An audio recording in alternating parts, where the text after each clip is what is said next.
मराठा नेते मनोज जरांगे पाटलांच्या हत्येचा कट। जरांगेंच्या हत्येसाठी 2.5 कोटींची सुपारी। बीडच्या बड्या नेत्याने सुपारी दिल्याचा आरोप। मराठा नेते मनोज जरांगे पाटील यांच्या हत्येचा कट रचल्याची मोठी माहिती समोर आली आहे आणि या कटाचा पर्दाफाश केलाय खुद्द जरांगेंच्या एका सहकार्याने। हेच नाही तर एका बड्या नेत्याचाही यात हात असल्याचा आरोप आहे। मराठा आरक्षणासाठी लढा देणाऱ्या मनोज जरांगेंच्या जीवाला धोका असल्याचं आता समोर आलंय। याबाबत जरांगेंनीही जालना पोलीस स्टेशनला भेट दिल्याचं कळतंय। त्यामुळेच प्रश्न तयार होतो, मनोज जरांगेंना मारण्याची सुपारी दिली कुणी? जरांगेंच्या हत्येच्या कटाचा खुलासा झाला तरी कसा? जरांगेंच्या कुठल्या सहकार्यामुळे हा कट उधळला गेला आणि बीडच्या कुठल्या बड्या नेत्याचा यात हात असल्याचा आरोप आहे? या सगळ्या प्रश्नांची उत्तरं आम्ही तुम्हाला या व्हिडिओत देतोय, त्यामुळे हा व्हिडिओ शेवटपर्यंत पहा।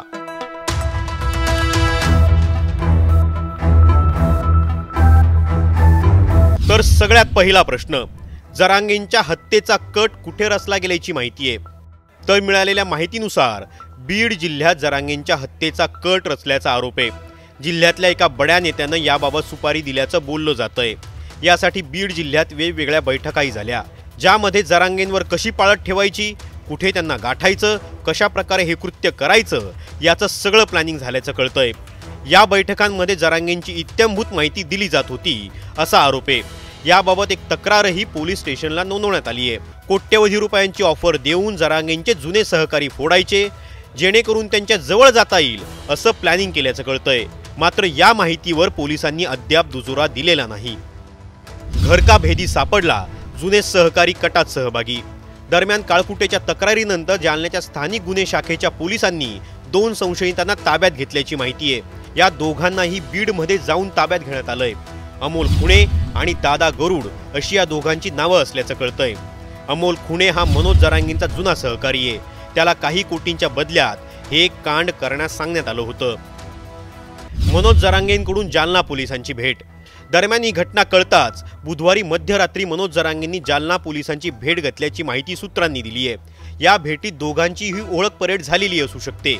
या प्रकरणी पोलीस कसून तपास करतायत। याशिवाय या दोन्ही संशयितांकडून माहिती काढण्याचा प्रयत्न केला जात असल्याचं पोलिसांकडून कळतंय। बीडच्या कुठल्या नेत्याने सुपारी दिली? मनोज जरांगेंचे सहकारी असलेल्या गंगाधर काळकुटेंनी बीडच्या एका बड्या नेत्यावर आरोप केलेत। मात्र हे आरोप फक्त आता पोलिसांनाच माहिती आहे। शहानिशा केल्याशिवाय नाव उघड केलं जाणार नाहीये। मात्र हा नेता परळीचा असल्याचं गोपनीय सूत्रांकडून कळतंय।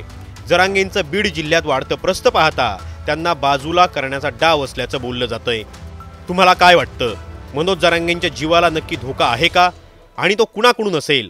गावाच्या नावासह कमेंट करा आणि असेच सर्वात आधी अपडेटेड व्हिडिओ पाहण्यासाठी टाइम्स नाऊ मराठीला सबस्क्राइब करायला विसरू नका।